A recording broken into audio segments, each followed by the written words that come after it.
right. April 7th, 2016. This is the Overdose Talk Show.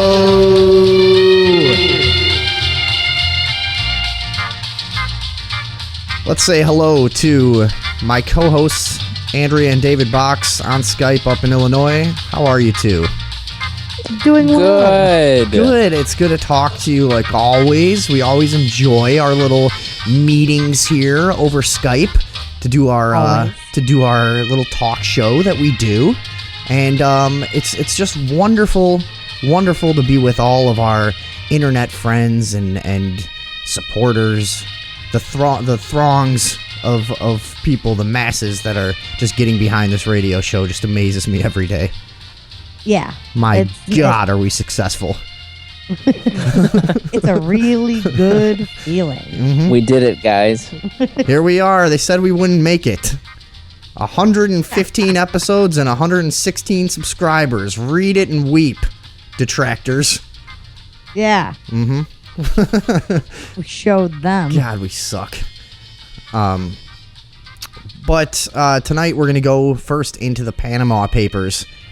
Where you guys at on this whole thing? I know everybody is still familiarizing themselves with, this just hit the media for some reason this week, although this leak actually happened a year ago.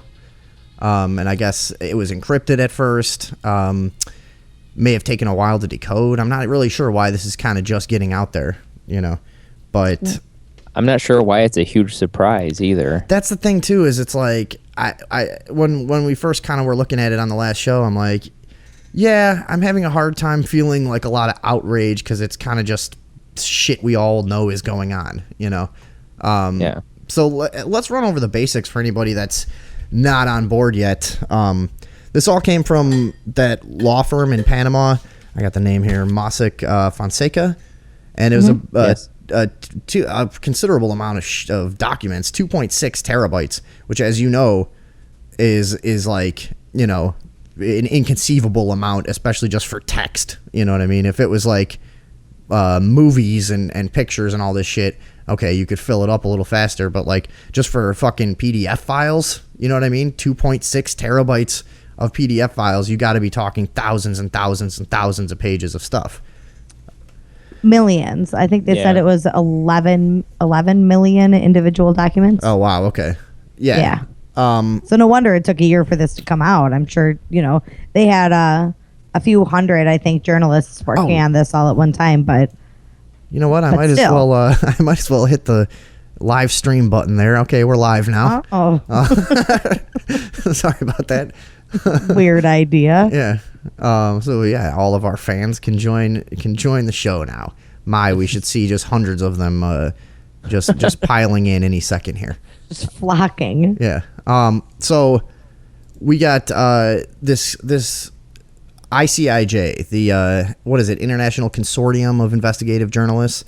Yes. Is basically coordinating the leak of this stuff to so far about 400 journalists or publications around the world. However, I find it weird that we're not seeing unredacted sections of this being leaked to the public yet. Like, we can't seem to really get our hands on any just of the raw files, right?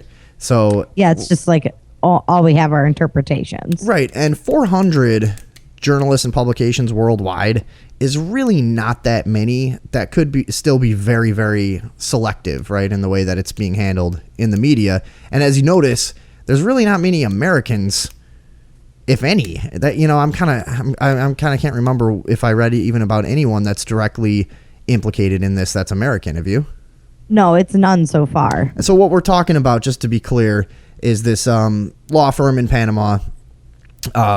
Most of or all of, I don't know, their business is basically facilitating these offshore shell corporations for people to hide money from the various nations that they come from and wherever, and also a way for people to like transfer money out of countries where they're not supposed to, and to be do business by avoiding sanctions. That's what they're saying. This or that, yeah. Right? That's what they're saying about Assad, is that he was avoiding sanctions. Can you really blame somebody for that? Can you really blame?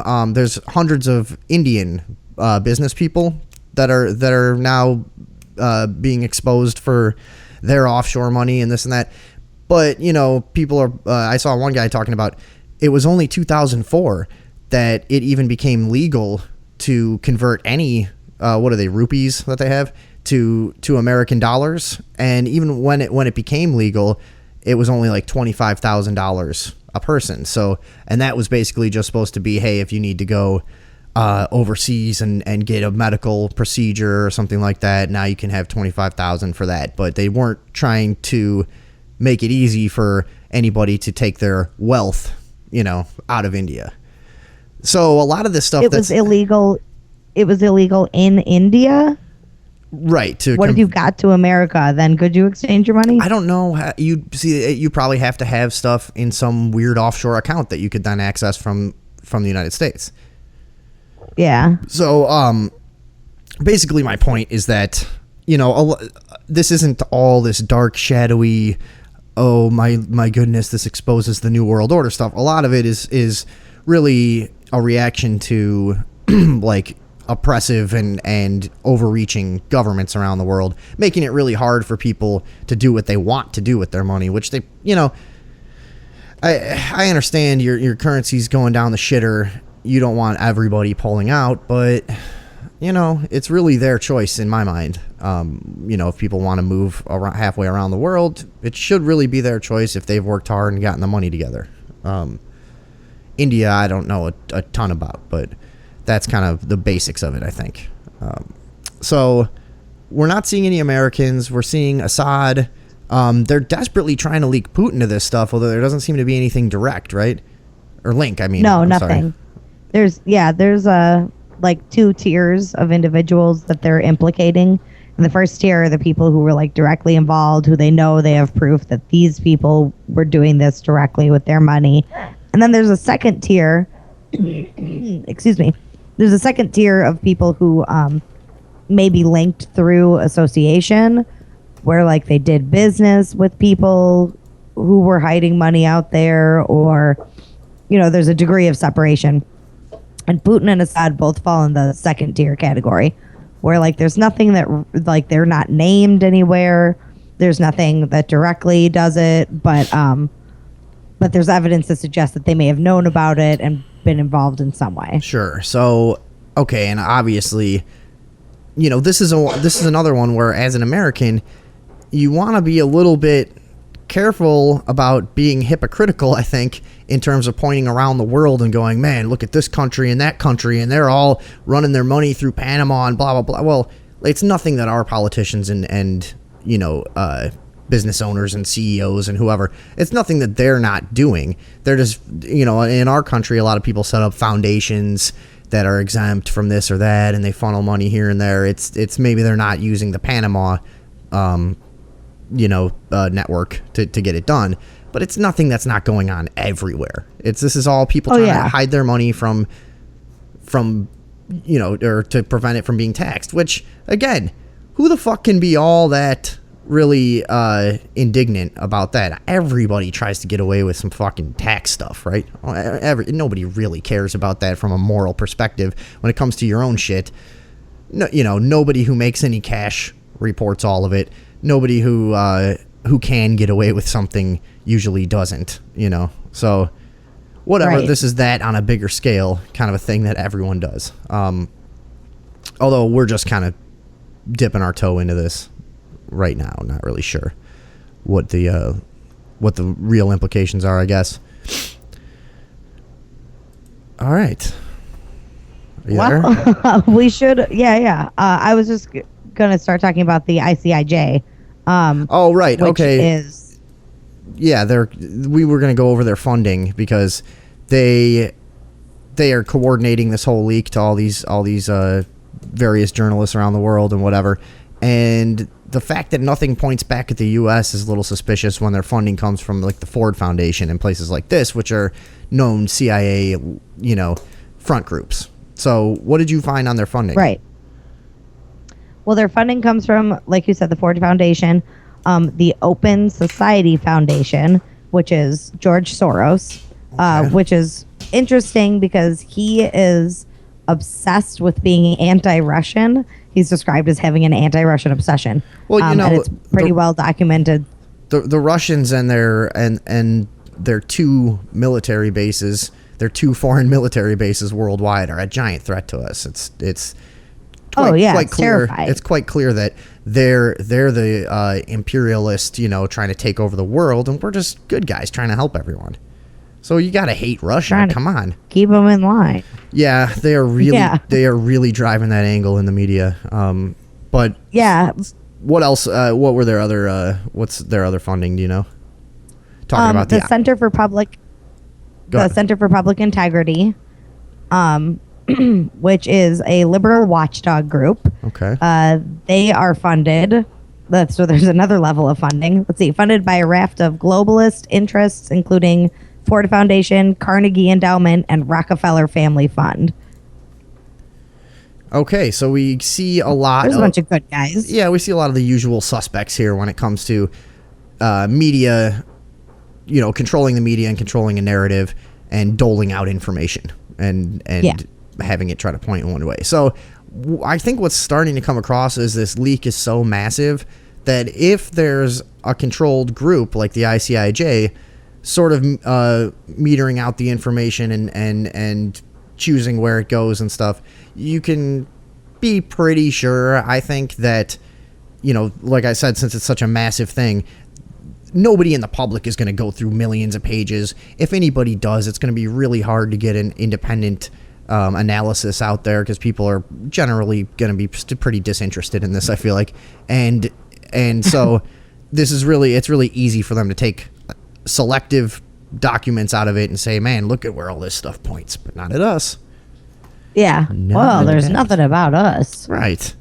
Yeah, it's like the perfect combination of people to keep it from happening too. That goddamned Assad is trying to make some money to fight the fucking groups that we're funding to kill him. What an ass. How dare he? Yeah, can you believe that? I kind of want to go back to that for a second. And not that Assad is a good guy, but generally I see this the way I saw something like Saddam Hussein or any of the people that we've overthrown supposedly based on some kind of moral superiority is dude, our government is so full of criminals and murderers and so up to its fucking eyeballs in disgusting corruption that it's just laughable that we could look outward as a society and go, we really got to get their government under control. That's really bad over there. So that's kind of the way I see Assad. Is like, it's a complete lie that we're there to liberate anyone or help anyone is what I think. The newspaper reported on Monday that 3 Syrian companies, Pangates International, Maximum Middle East Trading, and Morgan Additives Manufacturing, used the services of the Mossack Fonseca law firm to create shadow companies in whatever that place is. I don't even try to fucking know. Somewhere. Yes, Seychelles. Lamond, a partner in the year-long worldwide media investigation into a trove of 11.5 million documents, said the shadow companies were a way for the Syrian regime to circumvent international sanctions imposed since the start of the war. My God. How could they? We also had the Icelandic prime minister step down, right?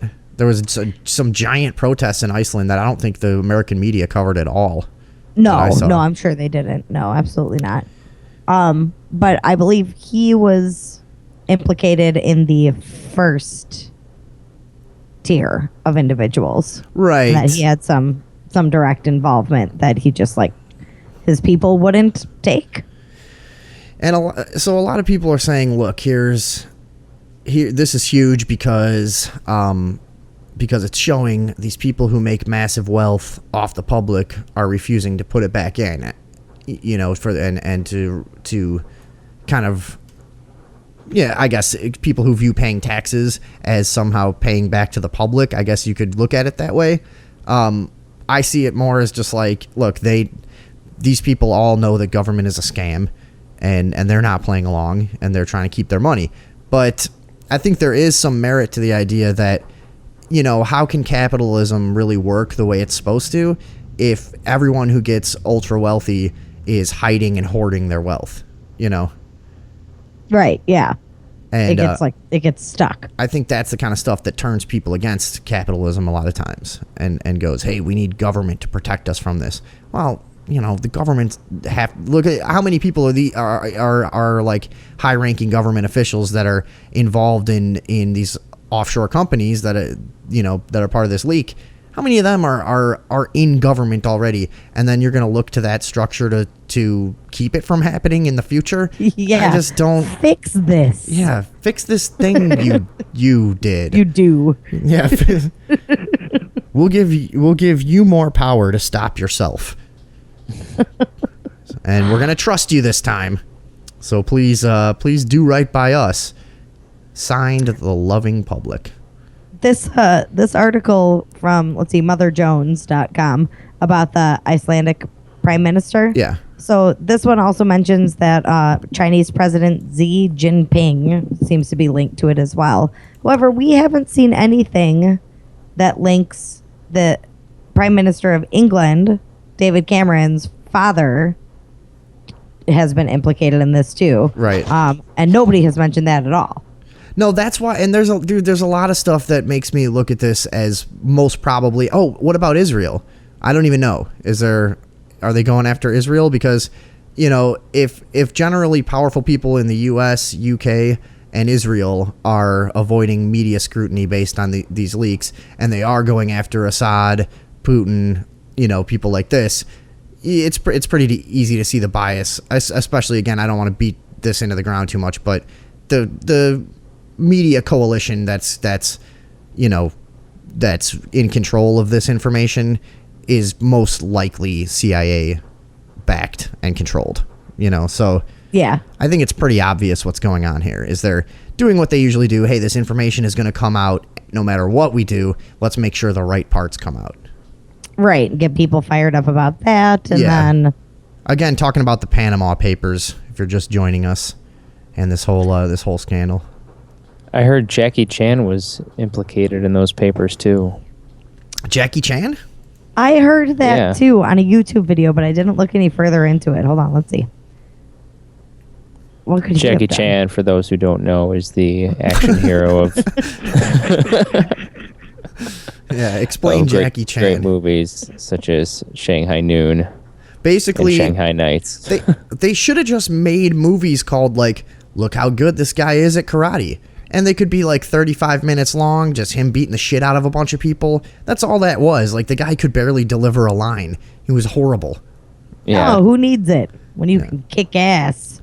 Oh, we also had the IRS fire. Very suspicious. Oh, yeah. The IRS headquarters to be closed all week after a basement fire, 2 days after the Panama Papers are released. So Andrea is saying earlier, I'm like, okay, let's work through this. What could that mean? You know, what could the theory be if they're up to something? And Andrea says maybe they need time to burn some paper trails and clean up some stuff, you know, for people who are powerful here. That hasn't come out yet or something like that. What do you think, Andrea? Are you suspicious of this fire at the IRS headquarters, or is this just coincidence? I'm gonna say I'm suspicious. Yeah. No one was hurt, though. That's good. I'm sure no one was hurt. Everybody's really concerned about the IRS agents. Everybody loves them. Good thing none of them were hurt. The fire was very considerate to wait until all the people had left the building before it ignited. Yeah, and it affected the air handling system, so nobody can go back in the building. The air's no good in there. Oh. Yeah, I can't get any air right now. You guys better stay away. They've got people. It's the middle of the week. Where do you want me to get air? Yeah, right. You think I can get air here overnight? We got guys down there in scuba tanks making, or with scuba tanks, just kind of making sure the place is kept up. But that's we had to send in robots. Yeah, it's like the Fukushima reactor. We're building an ice wall around the IRS headquarters. We want to make sure none of this gets too far. And those documents will be unreachable until the ice wall is complete. Right. So Jackie Chan owned at least 6 offshore companies. Oh, really? Also based in the British Virgin Islands. Yeah. Dude, the holdings included companies called Jumbo Jazz Investment, Jackie Chan Limited, and Dragon Stream Limited. I bet a lot of He hasn't commented on it. a lot of fucking entertainers have that shit going on, I'm sure. Oh yeah, I found him on a list of like, I don't know, 12 celebrities, people that I don't really know though. Let's see, Simon Cowell is a name I recognize, but there's a whole big long list of people here. Stanley Kubrick. He's been dead for quite some time. People. Yeah, well, these records go back a long way. Yeah, how far back do these records go? I think the 70s. Wow. Okay. I think I saw that the earliest ones go back to the 70s. So now everybody's saying that Hillary Clinton's campaign is over because of this. Oh, of course. Is she implicated? Why is she over? Anything. It's because it's anything to get you to still fucking look at the circus. Anything that you'll click on just to keep you fucking invested. You know, they're just desperate to keep you interested in this charade of an election. You know, so look, they did this. I remember like a year before Barack Obama was elected, they started going like, "Oh, Barack Obama's finished. This is crazy. Hillary's going to overtake him." And they just started kind of like it. And it really was just a tactic to get people to kind of stay watching, you know? And I mean, there's big business in this, obviously. The fucking news networks barely have to do any thinking for the next year. Whatever, next 6 months. And they don't have to report on anything else. Right, and they're going to sell a lot of advertising with anything they can drum up as a story. So it's just that. It's just a bunch of nonsense. But I remember when they started saying that stuff about Barack Obama, he's finished, he's not going to win. I was like, dude, and my friends were buying into it. They're like, no, everybody's kind of just repeating sound bites they've heard, you know. No, well, the Democrats split their voter base too early and created a rift, and now it's not, you know, you can't, whatever. And I'm like, dude, all you have to do is watch the TV with the sound off. That's all you have to do. If you want to see who the next president is, watch a couple days of TV with the sound off. The media is going to cue you. They're going to show one person way more favorable, you know, than the other. And you can just look at how they portray people visually and kind of predict what's going to happen. That's what I always thought. And I was right then. Which channel are you watching, though? It doesn't really matter. If you know their bias and you interpret how they're, you know, portraying someone and or what their bias is supposed to be. And I remember just saying, like, dude, if you just watch the TV, it's obvious that Barack Obama's going to be the president. And sure enough, he was. Anyways. Yeah. They always do this shit. But so now what they're pointing at is the Panama United States Trade Promotion Agreement, which Sanders was strongly against and Clinton didn't care about. And this was something that ended up creating the loopholes that people have been exploiting in order to hide their money. That's going to do Hillary Clinton in because people... that's the one. People really vote based on issues, right? They don't vote based on, you know, wanting to be trendy and on the smart side as they perceive it, or, you know, based on things they hate, which is mostly what people vote against, things that they're afraid of or that they hate. No, I'm sure that the American public is going to look at this and make a logical decision for once. Yeah, this is what they call a game changer. Yeah. Dude, I'm pretty sure that Hillary Clinton's only support is people who loved Bill Clinton and people who just like her because she's a woman. Yeah. I don't know what else. I think you're right about that. I don't know what else could it be. I've never heard. Gays.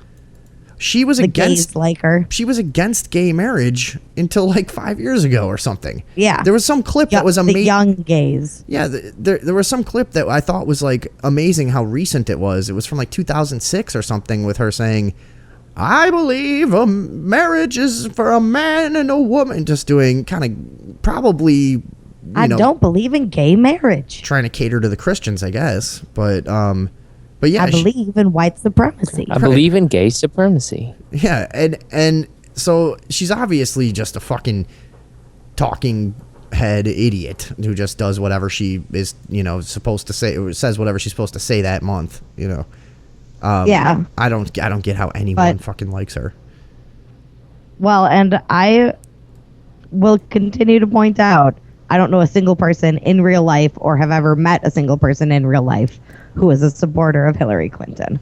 She had an awfully, she had a hard time with that. Did you see, you sent me the video of her struggling with the subway turnstile? Yeah. Old Hillary every woman tried to ride the subway. Yeah. Just like you. I just, I'm just bopping around the city doing some errands. I don't feel no ways tired. Yeah. What was her problem too? She kept putting the card in upside down or something, and she had one of those Metro cards. She just couldn't get it to work. Yeah, couldn't make it happen. Swiped again. This article from Vice.com says, first too slow, then too fast, then glacially slow, all while shameful eyes and a crowd of cameras stared down upon her. Like, oh, this fucking bitch. Everybody's just getting mad. I'm gonna be late. Hillary's fifth swipe was just right, so she pushed through the entrance and attempted to regain her presidential poise, but the world had seen enough. And I mean, not that this is a fucking big deal, because, dude, when I'm stoned at the store, I hate using the credit, because like every credit card machine is a little bit different, and sometimes I'll like swipe my credit card just through like a crack in the machine that has nothing to do with anything. Like what it didn't work. They're like, dude, it's on the side. Like, oh, okay, sorry. I had to do that. And the new fucking ATM cards now have the chip too, that you're supposed to use instead of swiping. I had a hell of a time with that. Getting, so whatever. And she's probably not stoned, but it's happened to me. But I think it just goes to show you how detached these people are from everyday activities of the American public they supposedly represent. And there's tons of examples of it. I immediately thought of the George H.W. Bush clip from the 90s where he was completely amazed at a checkout scanner. When do you think checkout scanners came around? I'm really not sure. Maybe you can find that out really quick while I play this, Andrea, but I would imagine it had to be late 70s or something like that, So it gives you an idea of how long it had been since this guy bought anything at the fucking store. He does just how does it even work at that level? You just have an assistant for everything, and you go, hey, I need one of these. I need some I need some socks, and you make him buy you tons of socks. Like Mr. Pitt. Yeah. Not these socks. Yes. They're too tight, Elaine. So what is that how it works when you're that rich? You just don't ever have to go to the store? Is that because this guy clearly hadn't in a long time? There was also somebody asked him at some point how much do you think a gallon of milk cost? And he goes, oh, I don't know, I'd guess $15 or $20. That was in like 92 when a gallon of milk was, I don't know, $1.50 or something like that. But the guy had no concept of like what realistic items cost. And how can you go up and talk about the economy and the struggles of the average American when you have no clue what it's even like? You have no clue what the parameters and what things cost. And you can go up and talk about minimum wage and the average income, and you have no idea what that breaks down to.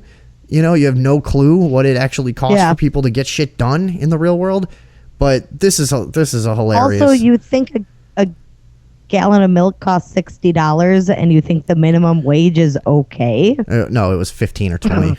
But no, they just have no clue. So many $100 for a gallon of milk. Right, seems fair. Do you guys $600? What's the minimum? Sorry. What's the minimum wage? It's got to be fucking like $2,000, $2,500 an hour, right? Is it? Somebody, let me get my advisor. Hold on, I got this old clip. Yesterday, talking to a meeting of the National Grocers Association. Get the feeling. Take a look at this. Oh, this is going to cut back and forth. It's somebody's edit because they're showing the clip from George Bush being amazed at the scanner, but then they're going to compare it to something that Romney said afterwards, which I thought was pretty funny.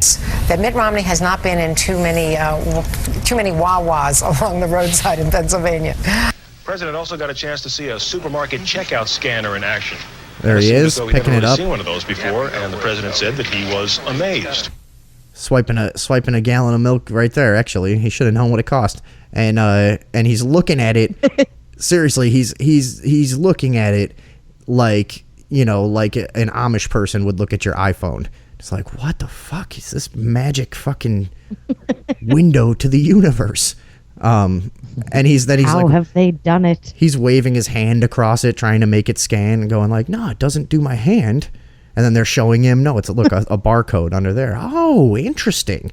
By the way, My goodness, this is Mitt Romney explaining a sandwich shop. where do you get your hoagies here? Do you get them at Wawa's? Is that what you get them? Well, I went to a place today called These people aren't.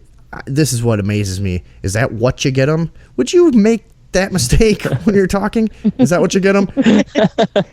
These politicians, they make so many of these fucking little gaffes.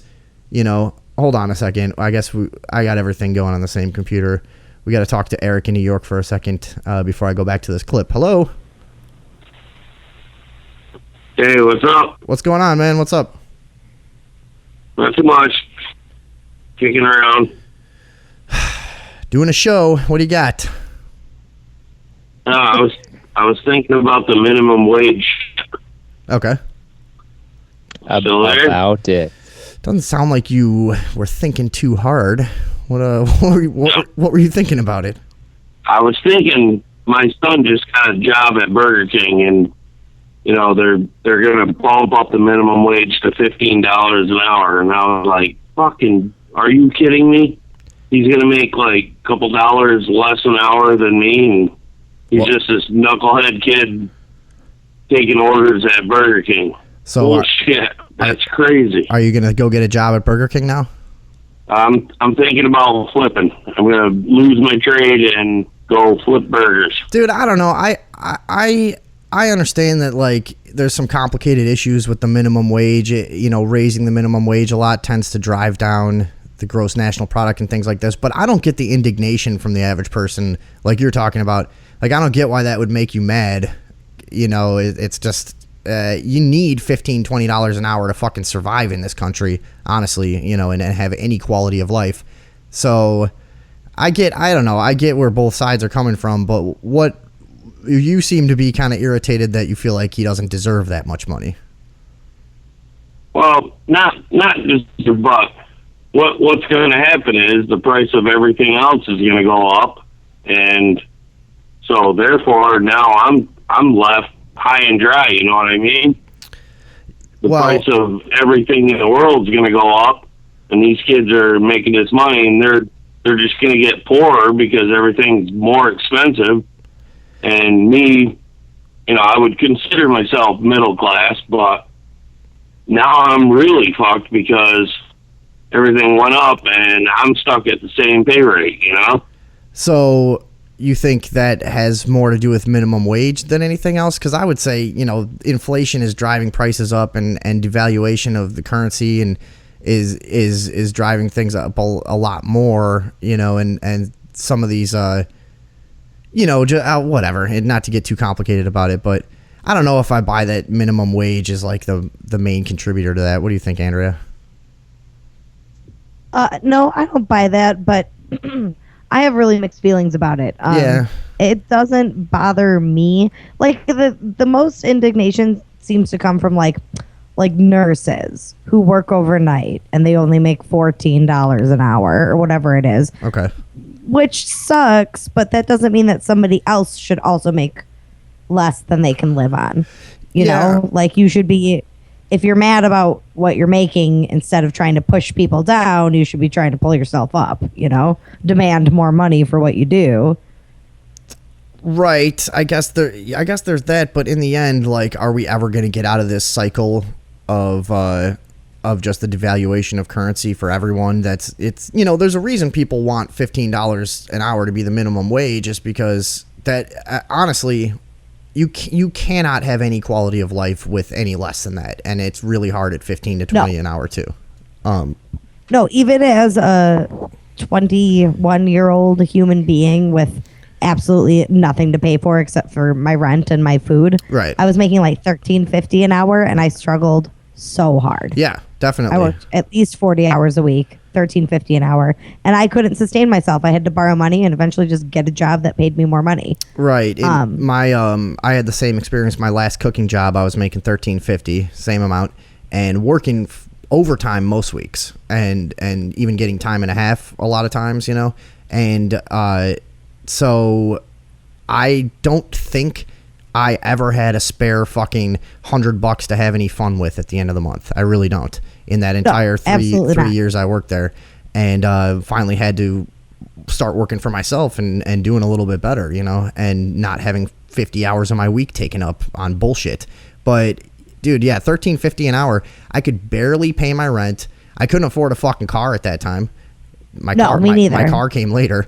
You know, I could barely pay my rent, get some groceries, maybe get drunk a couple times a week. I know that's not necessary to you, but it was to me. You know what I mean? And I had to fucking start selling weed because I couldn't afford to buy it. Which ended up making me, which ended up being the best job I ever had. Was selling weed was the only way I made like decent money ever in my life, honestly. So yeah, and you know what? The only time I've ever made decent money is when I'm able to hide a major chunk of it from the government by earning cash. Yeah, so Eric, why don't you stop being so mean to your son? Why don't you? No, I'm not being mean. It's not about the mean thing, but it's the whole politics, you know. No. We deserve $15 an hour doing this. And like I told you before, I work on cars and stuff, and I've been considered, my trade is, what's the word I'm looking for? It's not really... asshole. It's not really a structural trade. Dumb shit. And... motherfucker. Which is fucked up because, you know, I actually fix cars and shit compared to people that do other things. Right, but they're not saying they're not saying that you shouldn't make more money for what you do, representative to its, you know, the value that your trade has to society. But you know, here's the other thing: a lot of people that work these minimum wage jobs and get shit on all over the place are doing all the jobs that keep society running on a day-to-day basis. Like when I was a cook, I was really mad at, you know, looking at these guys that do some weird job that nobody gives a shit about, and they work for some fucking some firm somewhere, and they have either like some sort of financial analyst thing, or they're a fucking web design person for a fucking, you know, for big companies that hire 200 of these people at $100K a year each. And it's like all these people that kind of have these superfluous positions and are working more for the luxuries in society are making tons of money, and all of us basic fucking slobs that are keeping the whole machine running are getting shit on. You know what I'm saying? So I think people that make your food and serve your food and drive your buses and fucking, you know, repair streets and whatever, all this shit that people don't make much to do. Keep places clean, fucking exactly. You know, around it. Huh? So I mean, keep the stuff running. I really don't blame people for feeling like they deserve more money in positions like that. Yeah, because they're going to be replaced by machines anyway. I never feel like I deserve more money, but I don't feel that somebody fresh out of school or shit like that is going to come up and make like almost the same money that I do. And I've worked my balls off for the last 25 years to get to this point. And then here we're going to throw Joe Schmo into the trade, and he's allowed to make as much as I do. Bullshit. You know, you got to fucking, I started out at $4 an hour back in the day, fucking busting balls. No, I get it. And then all of a sudden it's like... That's a weird job. Yeah. Who paid you to bust balls? You know what I mean? It's like, my 16-year-old son, I got nothing against him. He's working, he's doing his shit, but when I was his age, I was making $4 an hour. Holy shit. Yeah, but I could barely afford to fucking do anything. I know, but he's barely going to be able to afford anything at 15 an hour, you know? So it's...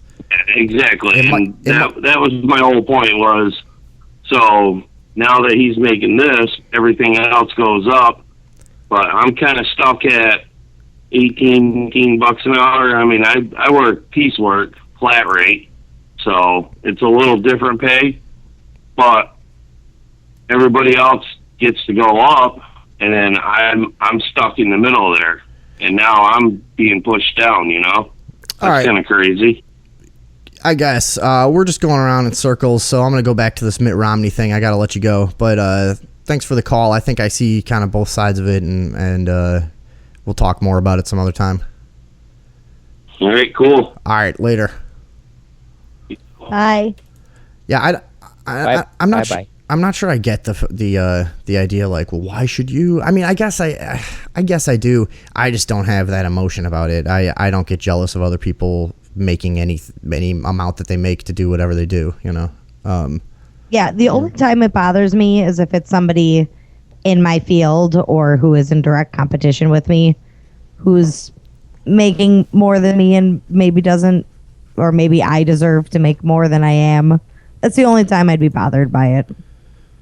I kind of feel for anybody who has their wage raised from whatever it is now to 15 an hour, because it seems like the plan is to replace them with touch screens and that too. Other big corporations' response is not usually just to play along with this stuff. They'll phase you out.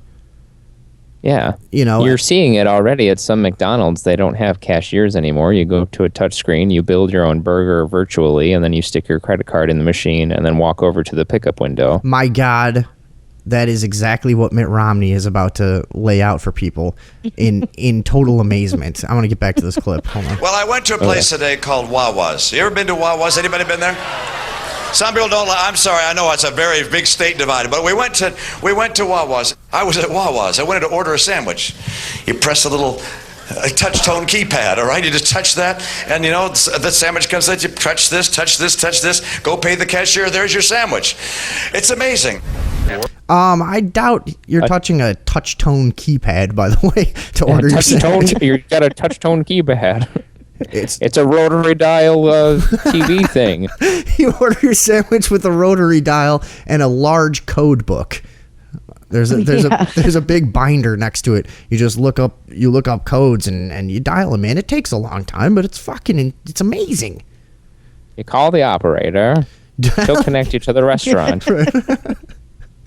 All the while behind Her name is Mabel. She's lovely. Behind a window, employees just stare at you. Yeah. You want to talk to a person? Too bad. Dial the phone, old man. Wah. That's how he describes a touch screen. A touch tone keypad. These people, dude. My point, they're all so detached. None of them live in the same country we live in. It's a whole different place for them. Doesn't it seem that way? He's got no idea what's going on out here for the rest of us. The world of tomorrow. It's a culture shock. Didn't you guys pay for this stuff? Right. Where's the technology come from? Yeah. If not the super rich. Don't they have all the latest and coolest shit? You would think that they'd... Yeah. But no, see, they don't order their own sandwiches usually. They only go in a place because there's a bunch of media following them and, hey, let's go to that place that all these fucking yokels go to, and then I'll mention it. That'll really get them going. I'm just like you. Like every politician that comes to Chicago and casually mentions that they went to Portillo's. Yeah. I've heard that so many times. Like, well, I was at Portillo's. Oh my God, I eat there all the time. Yes. Portillo's. I can't believe it. Mediocre, almost fast food. Awesome. Everybody goes nuts over Portillo's. Like, whatever. It's all right. We ate Portillo's today. Yeah. Did you? Yeah, we eat it all the time. Dude, it's not bad. It's just, it's not like it's some great fucking experience. It's good for how much it costs and how fast it is. That's all. Yeah, but they don't have it anywhere else. It's like a... I know. Oh, no. And they have one in Arizona. There's absolutely nothing like it. Wow, a hamburger with salt and pepper. Fucking crazy. Can you get an Italian beef where you are? No, the Italian beef doesn't exist outside Chicago. There might be like one place in every city from somebody that moved from Chicago that owns it, you know, and that. But no, it's really hard to find an Italian beef almost anywhere else. I think they got them in New York. Maybe, I don't know. Yeah, I think they do. What happened with this guy? I've got an article here that says guy raps so terribly the judge sends him to jail. I think that's a little bit of a misleading headline, but what was the story with this guy? He wrote, let's see, Described as severely unlistenable, he wrote a rap about smoking meth and murdering his ex-girlfriend. Uh-oh. Whoops-a-doodle. Now, I've been guilty of writing songs about murdering my ex-girlfriends. I think it's kind of a common thing to do. It's like if you if you can handle there having been, tens of thousands of songs written about people loving their girlfriends, we can have a couple hundred about killing them, the shitty ones. What the fuck? Yeah. Not a big deal to me. So this guy went to jail for this, or what did he go to jail for? Or do they use it? Sorry, go ahead. It was involved in his failure to report for probation for a different, unrelated crime. Mm-hmm. But he pled guilty to uttering threats, possession of crystal meth, and breaching a court order. So the threats, but when they're charging him with uttering threats, it has to do with this song? The song, yeah. And I have a feeling that the breach of court order has to do with the ex-girlfriend. See, this has to be protected. The reason I never felt nervous about releasing a song about and the song I put out was pretty brutal and creepy. And it, I don't even remember what it's called actually, but do you know the name of it? When the Shit Goes Down. Oh yeah, that's right. Okay. Yeah, if you look up Robot Hilarious When the Shit Goes Down, you'll find a it creeps me out at this point to listen to it. But maybe can we mention that it's now about your current girlfriend? Yeah, and then I ended up back with the girl that I wrote it about. Okay, yeah, it's kind of funny. She likes the song, but it's not legally speaking. It's not actually a threat. And women are so vain that just having a song written about them, it doesn't matter what you're saying in it. They're going to enjoy that on some level, and I'm not even kidding about that. They will listen to the shit out of that. Oh, dude, she played it for all of her friends and stuff. Like, oh my God, can you believe what an asshole he is? Like, before we got back together. So horrible. Yeah, it's just, I can't believe he would say this. Oh, you ruined my life. He says my name like a dozen times. Fucking dumb slut. Shut up. He must still love you so much. Yeah. Well, he's just miserable if he's still thinking about you this way, He should just get on with his life. You were the best he was ever gonna get, honey. She's in the other room. Okay, let's check out this guy's song, "Criminal Confusion" by by Colin Goddard. A ski mask with a pair of bolt cutters hanging out the top of my backpack, so that I can gain access past the fences, leaving your perimeter defenseless from my criminal intentions that have your security system totally circumvented.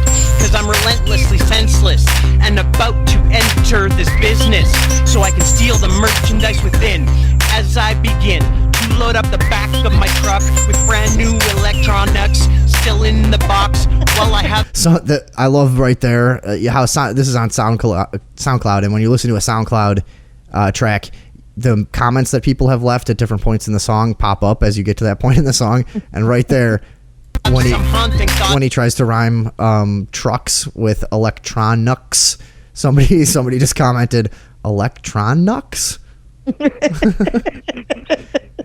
Now you can fucking tell this guy's Canadian because he is about as unfunky as they come. This is somebody that just doesn't understand that rap isn't just talking. Like rap doesn't just mean an absence of singing. That's not really what it means. This guy has no clue that he's supposed to be trying to actually do something rhythmic here. I feel like, it's just very, very fucking weird and loose. So yeah, I would put him in jail for this song too. Just for that. Like, this guy should have to go to rap court and just have a microphone shoved up his fucking ass. That's what should actually happen to him. Can I give you some of the threats that he's being charged with? Sure. It's time for the situation to be addressed. This is how I'm going to manifest your death when I'm high on crystal meth. Oh, he does mention on his SoundCloud too. Hold on, what does he say? It's so funny. I like to write and record while high on methamphetamines. Just so that it's super clear for everybody. This little baby face guy? Yep. Methamphetamines, huh? You're the one that's turned me in to this assassin that's now rapping about what's going to happen if you don't let me see my kid. Oh, I forgot about that aspect. That's slick. Oh, yeah. The child. Yeah, he dedicates the track to, this goes out to the heartless bitch that stole my fucking kid from me. Yeah. You're dead to me, bitch. Guy has some problems, I guess. Sounds like he handled that really well. With the meth and all of it. Yeah. I have to smoke meth and see my kid. Yeah. My girlfriend. What? I'm a good dad. I'm on meth. I'm not bad. I told you all before. I'm kicking down your door. 'Cause me you did ignore. What'd you do that for? I'm a Canadian rapper. A. He lays out his whole plan. First, he's got to go steal weapons from somewhere. or no, wait. Why is he stealing electronics in the beginning? Yeah. What did that have to do with anything? Well, it rhymes with trucks, Vinny. Yeah. He was stealing a taser, maybe. Well. Well, what? Oh, I thought you were starting to talk. I was till you said well. I was gonna say he could be Well, he could be famous with that amount of talent, I think. All right, so that nerd's in jail. But again, all jokes aside, the reason I was started to say before, the reason I was never confused or the reason I was never nervous to put a song like that out is I figured like, hey, this is any kind of artistic expression has got to be protected, you know?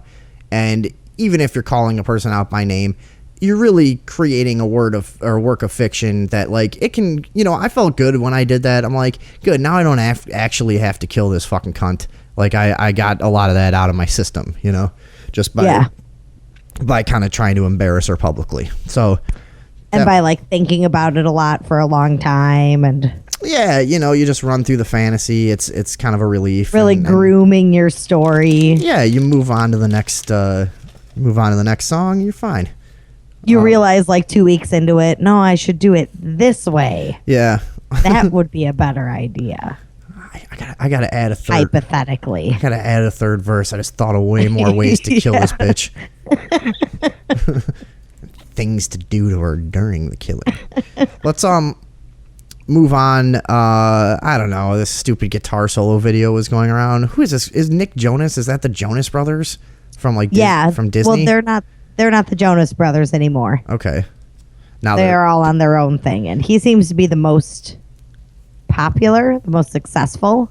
And boy, can he play a mean six string. Well, I mean, it's obvious why he's the most popular and successful. This video came out this week at the ACM Awards, which I'm sure is just so entertaining. The ACM Awards, this guy comes out and tries to play a guitar solo. Who's he performing with? Some little twat.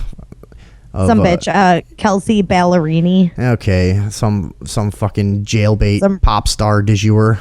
Country music. Okay, so he is about to blow us away, and he's playing a nice telly. It looks like. Let's check him out. Hold on.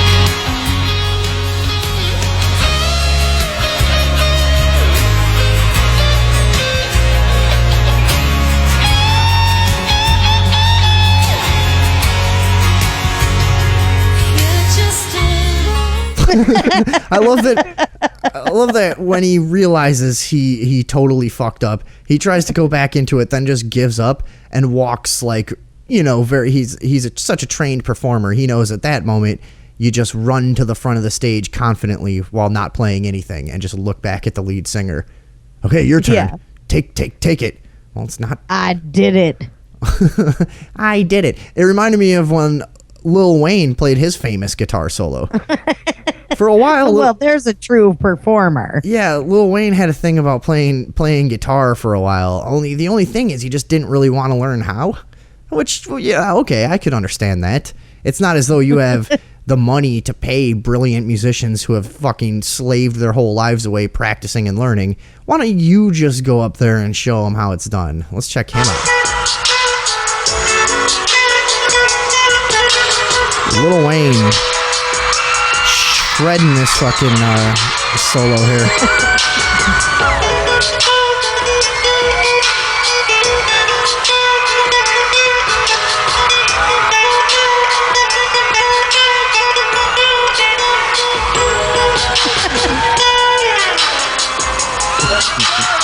Wow. That was the crowd's going nuts for that too. They've probably never heard a guitar before. Idiotic his fans are, dude. Jesus. And what was it? You know that was a thing that somebody tried to talk him out of too. He's like, nah, you know, like I respect real music.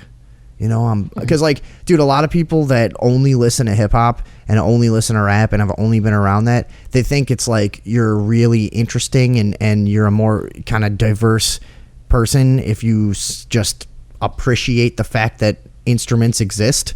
Because a lot of people, honestly, dude, you know, if you grew up in like the suburbs or some small town and you had rock bands around and you went to jazz shows and this and that, you don't realize, dude, a lot of people don't have that, and they have only seen rap, really. I've met a lot of people like that they'll say to me, because I have a live band that I perform with, and they're like, man, I really respect you guys because like you play instruments. Like, yeah, you are a fucking piece of shit. Get out of my face.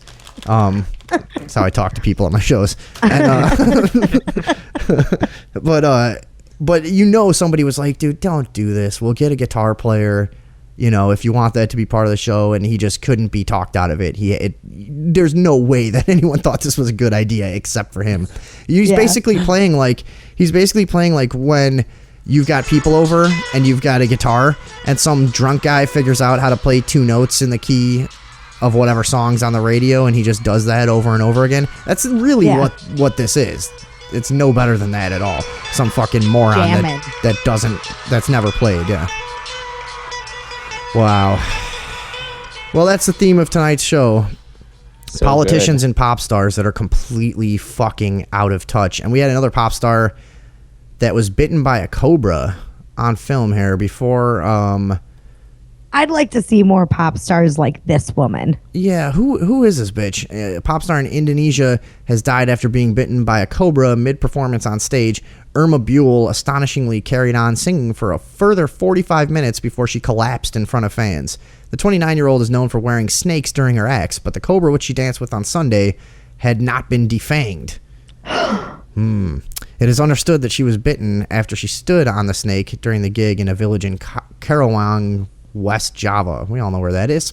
She's dead, Indonesia. Dude, how do you not defang your fucking cobra? And how do you not realize that you need medical attention after you get bit by a cobra? Well, she like stopped and a medical team came out and gave her like some brief treatment, and she was like, okay, I'll just keep going.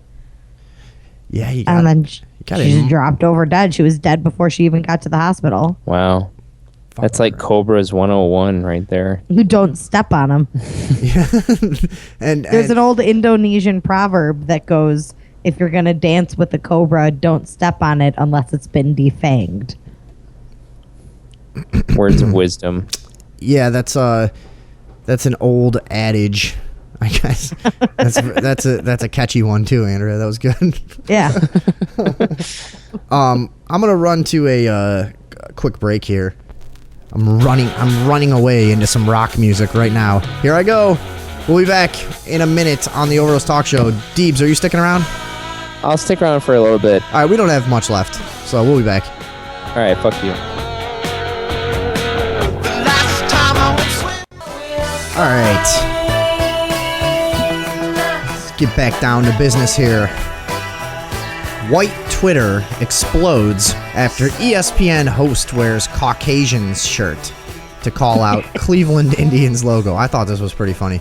Yeah. Although I wish he would have made like a cartoon white person. Like the shirt that he's wearing just says Caucasions, like the Cleveland Indians logo is written, but then it still has the Cleveland Indians base. Oh no, wait. What is that? No, it's a white guy with a money sign instead of a with feather. a dollar sign. Oh, you're right, dude. That totally. My eyes just saw that as the Indian until I looked at it closer. Okay, so he did. So that is pretty fucking funny. But racist. Dude, that means you're totally not racist.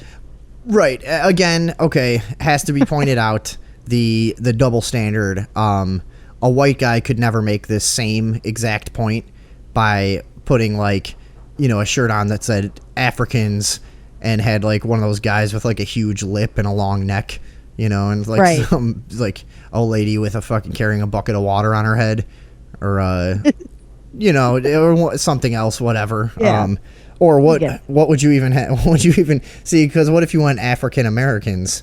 What would the cartoon be? A weave.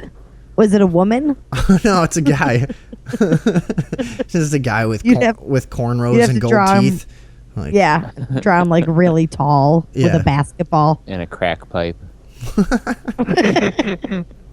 Okay, so this guy's got a Caucasian shirt. No harm done, in my opinion. I think it's pretty funny. But of course, white Twitter doesn't like it. That's another thing. What's white Twitter? Could you say black Twitter, or would you say black people on Twitter? Whatever, dude. That's a really good question. Yeah, I'm interested in like racial double standards, even when I agree with the people. Okay, do you want to check out this video really quick? Absolutely. Here we go. Hey, welcome back into Mike and Mike. Molly Karam here with Bomani Jones from Right Time with Bomani Jones. I am a regular listener, big fan of the show. So we need to address the elephant in the room. Your T-shirt is dominating the social media conversation right now amongst our viewers. What motivated you to wear it? It was clean. Like, I think number one, the fact that it was clean was a good start. The other part is I really like the shirt. I think it's funny. It's just like the Cleveland Indian shirt, like exactly the same as the Cleveland Indian shirt, with just one small change. Yeah. That's it. I like the money sign there. I think the money sign is very helpful because people still buy this stuff. Like, the reason they won't get rid of Chief Wahoo, which is completely indefensible, is because they can still sell stuff with it. They can say they're going to de-emphasize it, but then they're just going to set money on fire. So, yeah, I just thought it was the exact same thing, and I could see the value in the design. So I was like, hey, we might as well give this a run. I think more thought went into it. I think you were trying to make some kind of statement. I mean, the statement is obvious. Like, this is the same thing. Like, what we have here, this is the same thing that goes on with the logo for the Cleveland Indians, right? Yep. So, like, to have a problem with the logo of this would be to have a problem with the Indians. But if you're quiet about the Indians and now you got something to say about my shirt, I think it's time for introspection. I think that's a fair thing. You might be lagging in that area, and I want to get into that. So we have the Washington Redskins, Cleveland Indians, Florida State Seminoles. Yeah, you think I'm trying to make a statement. I think you have your job because of your tits and your tits alone. How do you like that? Yeah. Fucking dumb bitch. Dude, I don't know. I'm with it. I think it's a reasonable thing to do and to point out. Because being a white person, now I do look at that and go, hey, that's my thing. Like you can't do that to us. I don't have blonde hair and money coming out of my head. Yeah. I don't smile like that. It's a valid... offensive. Dude, I have no money. It's a valid point. I know a lot of people think it's oversensitive, and we typically are so pro free speech that sometimes we don't even take, cultural insults into account. But like the Cleveland Indians, how can you justify that at this point? Your cartoon red face Indian, and he makes a great point there that it has to do with merchandise more than anything. They're throwing away money if they get away with that, or if they do away with their logo, that they've used for so many years. Did they mention the Chicago Blackhawks in that? No, the Blackhawks never get shit because it's more realistic portrayal, I guess, of a Native American, and I guess it seems it's a little bit more noble looking. He's got a serious look on his face. He's got he's got face war paint on, and it's kind of tasteful. I think looked at as less insulting for whatever reason, and it also pertains to a specific tribe that was warlike, and Indians I think is a little worse, and the Redskins, right? Yeah. So anyways, people are pissed off. A bunch of fucking whiny white people bitching about the Caucasian shirt. Just shut up. You got to take it. Yeah, get over it. When is it okay for white people to appropriate other cultures? This is the thing that I've been struggling with lately, because cultural appropriation is like up everybody's butt right now. So how are any cultures supposed to evolve if you're not allowed to draw influence from other cultures? Well, appropriation is a word that I think is thrown out a lot when it shouldn't be. Okay, for example, here's what I'm thinking of from this week. Justin Bieber revealed that he twisted his hair into dreadlocks, and everybody wanted to murder him. I've seen that argument a lot. I didn't know what was going on with Justin Bieber, but there was another video going around at some university. A guy was being harassed by a black girl saying, "How can you wear that hairstyle? You're stealing my culture," and blah blah blah. And the kid was like, every single person I've met in real life who's had dreadlocks is a white person. Yeah, no, I mean, I've known black people with dreadlocks too, but it's it's kind of what happens to human hair when it's just not washed for years.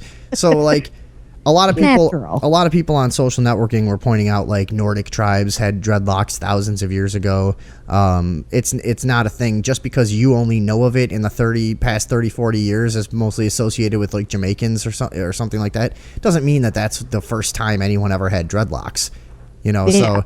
And this idea that, like, you have to be protective of your culture against other people stealing it, I think is strange. But, appropriating could mean, hey, that white guy talks black. He's appropriating black culture. Well, what if he just grew up around people that all talk like that, and that's how he learned to talk, and that's the slang he uses? And there's plenty of people that are out there that are like that are not putting on a show when they talk the way they talk, and by the way, what's talking black? So you think, what if a black person talks like I'm talking right now? Is he a traitor to his culture? That stuff is all very limiting and stupid to me. I just don't like that whole argument, really. And yeah, so like we need to draw from each other's cultures and learn from each other. And dude, black people were at the forefront of like every kind of cool music that this country has ever produced, and then Jewish producers hired white people to steal the songs and sell it to a country that they didn't think was ready to have black stars and blah blah blah. So there is that argument of like appropriation, but I don't think you can just call any person who gets interested in an art form or a style of clothing or a slang or a speech pattern or you know what I mean? I don't think just every average person needs to be condemned for quote unquote appropriating some other culture. How are you ever going to figure out who's authentic and who's not? Right. It just doesn't make any sense. It's a waste of time. Yeah, I think so too, and I think that it's becoming like a really trendy word to use. Oh, of course. I don't really like that you're doing that, so I'm going to make it offensive. I don't understand how like this stuff is so prevalent in like universities and places of supposedly places of learning and education and stuff, and these kids are just buying into this shit so easily. This mentality of like stay in your place racially because we're liberal. Like divide up by races and separate but equal. Follow the cultural cues that you're given. Don't get outside of that fucking box, or you're racist. But also be totally accepting of everyone else and appreciate their culture. But don't do it. You do it. Never acknowledge that you're different. Right, but be different. But stay separate in your lane. But look, I don't. It must be confusing to be a fucking 20-year-old idiot. When I was 20, I didn't go to college and fucking social networking wasn't around. It was kind of fun. Everybody was just kind of going around doing their thing. It was kind of a fun time to be alive. I feel really bad for these kids that are made to feel like guilty and confused about every little fucking aspect of life. Just exhausting. It really is. Another thing, I want to get to this next. It kind of goes along with this whole conversation. The RedAlertPolitics.com has it that students were triggered as a KKK member turns out to be a priest. And a whip turns out to be rosary beads. This was in Bloomington, Indiana. At whatever the center of cultural diversity. Yeah, we all think of the cornfields of Indiana as just beacons of tolerance and a true melting pot. Right? Yeah. If you've ever been out there, there's no cultural hang-ups with those people. No. So I guess everybody on this university, Indiana University, a bunch of people got all scared because a rumor started. There's a guy going around dressed in a KKK robe holding a whip. And so people all took to social media, oh my God, this is crazy. Someone has to do something. And the police end up tracking the guy down at some restaurant saying, no, this is fucking a monk or whatever the fuck the guy is. A priest. Yeah. But you know how many things could involve a white hood? You know, what if he was at karate class and he had a fucking one of those jackets they wear? What if he was dressed as a ghost for Halloween? Just testing his costume out. Yeah, just testing it out. I've done it. No, but this is the thing that I swear to God, 10 years ago, this would have just been like, there was this KKK guy walking around. There was? I don't know, dude. Are you sure? Dude, I'm pretty sure I saw him. Like, yeah, that sounds like bullshit. And it just wouldn't have gone anywhere. But of course, this, people ran with it. Yeah, it turns out a priest and his whip was a rosary. He was a Dominican friar, I guess. So that's where we're going with all this shit. Can't just leave his house wrapped in a white blanket anymore? Yeah, really. You try to burn one cross and everybody loses their fucking mind. But that's where the shit is going. We see these articles every week. Everybody freaking out about nothing. So that's at Indiana University. It's scary. What happened at this other thing? A throat slitting scene in Sweeney Todd High School play went very wrong. Andrea brought this to the show. I don't really know about it. It was in New Zealand though. Some high school play putting on a Sweeney Todd presentation, and they actually slit somebody's throat with a straight razor. 2 people. I can't imagine how that could possibly happen. I mean, the snake not being defanged. I guess I see. Maybe they grab the wrong snake. Okay, how do you end up with an actual straight razor slitting someone's throat at a high school fucking play? Okay, so they said the razor was duct taped and plastic wrapped for safety. Oh, it's not like you could order a fucking fake plastic razor on Amazon for 2 cents. You of course you would want to use an actual razor and just put duct tape around it. I'm sure, right. Because that would obviously give it a realistic look. Yeah. Well, they said that the real razor was chosen because of the very nature of the talented young men and women we have in year 12 and 13 who wanted something that would push their skills and boundaries. What does that mean? It's just gibberish as far as I can tell. So I guess the razor had said that. So they put too much pressure. The razor cut through whatever they had wrapped around it and actually cut somebody's throat, huh? Yeah, two boys who had to be hospitalized overnight as a result of it. So they didn't stop after the first one. The show must go on. Guys just laying there bleeding. They have since been released, and the play is scheduled to resume Friday night. I hope they do the same exact thing again. I hope it just happens all over again. Maybe those kids just have really weak throats.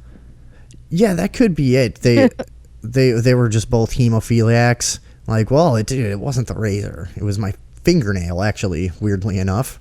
Sliced right in. What do you got about this? Why government researchers think we may be living in a 2D hologram? Oh boy, it's confusing. This is actually from like a couple years ago. This article. Oh, is this the old one? Oh, I think we've done. I think we've already talked about this. Yeah. All right. It's really confusing. It's hard to understand. It has to do with influencing things by observing them, which we've talked a lot about, and also about your body and brain reacting to stimuli before the stimuli have actually happened. Okay. All right, whatever. We've been all over that before, so, and we don't really know about it. So, and I can't. I can't do any better than I just did. Bill Gates admits to chemtrails. Kind of. That is a little misleading, but he has admitted that they're going to start releasing things into the atmosphere in order to try to combat global warming. But that came out years ago. I mean, people keep acting like things are big revelations, and it's like, dude, the program that they had running to reduce the effects of global warming, I forget the name of it, but it was out years ago that they're dumping aluminum and barium into the sky, which had they were finding in soil samples, different universities were doing soil samples and finding like a huge increase in aluminum in the soil and stuff, which is a horrible thing for plants, I think. And you know, both of these things, barium is awful for your central nervous system. I think it basically, if I remember right, it competes with phosphate, I think, or something like that. But that might not be right. But aluminum, you know, is terrible for your brain, and actually helps fluoride get through the blood-brain barrier, that membrane around your brain, which is supposed to stop poisons from fucking up your brain. Aluminum, I think it's that fluoride will attach to aluminum and somehow bypass that barrier. So it kind of amplifies the effects of fluoride. Yeah, aluminum works like a magnet with fluoride, which is why you can get a water filter that's just like a series of aluminum beads that will filter all the fluoride out of your water. Right. But this is basically what I'm proposing is that chemtrails have more to do with dumbing people down and poisoning them than anything else. But this shit came out years ago already. You can go find it all yourself. This specifically is about multi-million-dollar research fund, which has been started and funded by Bill Gates, which is going to be a large balloon hovering at 80,000 feet over Fort Sumner, New Mexico, to release sulfates into the atmosphere over the next year. So it's like a new balloon-based project that they're working on. Okay. Yeah, well, but still, when you said, hey, what are all these trails in the sky that don't go away and expand into clouds? Shut up, stupid. Wait, that's a conspiracy theory. And then it comes out, and people are like, well, it's just a weather modification program. Come on. Last year you said... There's nothing weird about that. Last year you said they were all condensation and then there was nothing to it. Well, yeah, but now they're telling the truth and you're still paranoid. What? Yeah. I don't get people on this shit. Why would they lie about that? Yeah, come on. Just trust the powerful. They haven't done anything to fuck us around yet. Chemtrails is one, too, where if people haven't learned anything about it and you say, oh, yeah, airplanes are spraying chemicals all over the place, that's like an instant, like, oh, okay. Oh, yeah, I'm sure they're doing that. Well, you had to do a little bit of research to figure it out because, you know, people are going, hey, well, the airlines would not go along with this or blah, blah. They don't have to. These agents got added at a level, you know, way back in the construction of the fuel, as it were, right? Because they use a lot of kerosene in jet fuel. And I think, if I remember right, the chemicals were added at kerosene plants to batches that were specifically going to make jet fuel. So it wasn't something that the airlines had to be complicit in. They're just buying the fuel like usual. Right. Although no big deal. Surely some of them notice. But yeah, they're trying to block the UV rays, right? By putting a bunch of reflective particles up into the air. God, what a crazy fucking world. It makes us safe. And it's also going to block out, you know, it's going to stop you from being able to get a lot of vitamin D, things like that. You know, which causes cancer. Yeah, right. Who said that? The vitamin D is bad for you. I forget. We did that article a long time ago. But he was trying to say, like, what's the big deal? You don't want that shit anyways. Oh. Yeah. Like people who try to debunk the nutritional benefits of taking vitamins. You ever seen that? It's like, why are we in this world where all of a sudden, like, people act like it's really a confusing idea that vitamins and minerals are good for your body? Like, well, you know, I mean, it doesn't have that much benefit to whatever. And I saw a study where a lot of vitamins don't even have what they say are in them. And it's like, why are you so resistant to that idea? You know? I don't get it. So, remember when you were really, really sick in the hospital and they told you not to take vitamins? And our dad, too. I don't think that happened to me because I knew not to even talk to him about vitamins. Okay. But no, yeah, they told Dad when he had a massive infection in his body that he's taken all these antibiotics and blah, blah, blah for, and he's got a fucking pump draining a thing out of his stomach that keeps making him worse, really. He had what was that shit called? Diverticulitis, or is that right? Diverticulitis, yeah. And, the doctor told him not to take any vitamins or supplements because it would be too rough on his digestive lining. But he didn't tell you not to drink coffee or fucking, it's like, it's this weird thing that they just have in the medical community. Not all of them, but a lot of them are just real arrogant about, I've got the medicine. You don't need any of that homegrown crap. And I was trying to tell him, look, you need stuff to fight infections. You need to be eating well and taking vitamins and drinking water. And his doctor wasn't telling any of that shit. I know you can eat fucking burgers and fries and just hang out and make sure you take my medicine. You'll be fine. And when he started taking his health into his own control, and he just had him take that pump out. He's like, because it kept getting reinfected. He had this pump that was draining an infection from his abdomen, and it kept getting reinfected. And I kept saying, isn't that just because you've got a piece of plastic in you and your body's never really gonna be supportive of that? Your body thinks that's weird. Yeah, your body's going, this is fucking, get this thing out of here. It's kind of trying to push it out with pus and everything and building up a big fucking defense to it, and sure enough, when he took that thing out and started treating himself well and taking some vitamins and stuff, he got better. Yeah, the doctors would have had him just fucking on their program for who knows how many more months until they tried to take that pump out and say maybe this is recausing, because they kept the infections back. You got a tube sticking out of him. Yeah, fuck you think? Yeah, the Let's infection's give him more back. antibiotics. Fucking idiots. It amazes me, in a lot of ways, obviously doctors are going to know way more about this stuff than us, but it amazes me the simple things that they seem to overlook sometimes. Well, and you know what else? I think there's a liability thing too when it comes to anything not related to medicine. They don't know, they can't advise on nutrition because they're not nutritionists. Right. And should they tell you one wrong thing and you practice that, and it doesn't work. Yeah, that is the way that they're held in check. I noticed that being in the hospitals. Everything they do seems like they're doing it because at one time they got sued for something. Right. Yeah. Like exactly. When you lay in a hospital bed and they try to give you those blood clot shots in your fucking stomach of it's like a 4-inch fucking needle so that you don't get blood clots in your legs. Like, why are you doing this? Well, you're laying around for a couple days. You could get blood clots in your legs. Like, no.